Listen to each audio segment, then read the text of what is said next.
একবার ব্রজে চলো ব্রজেশ্বর, দিনে কে দুয়ের মতো।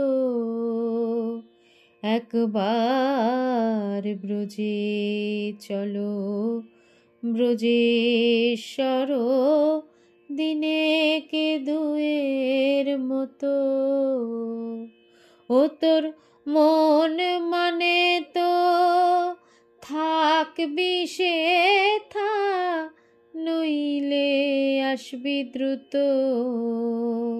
ও তোর মন মানে তো থাকবি সেথা, নইলে আসবি দ্রুত।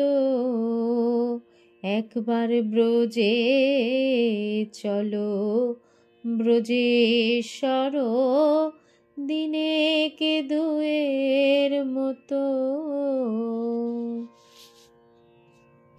এই গানটি মহারাজের বড়ই প্রিয় ছিল।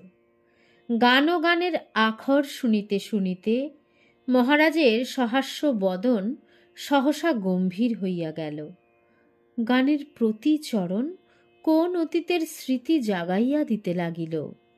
প্রতি ছন্দে কোন অপূর্ব লীলার আকর্ষণ অনুভূত হইতে লাগিল। প্রতিভাবে কোন বিরহ সমস্ত আমোদ প্রমোদের উপরে ঘন যবনিকা টানিয়া দিতে লাগিল।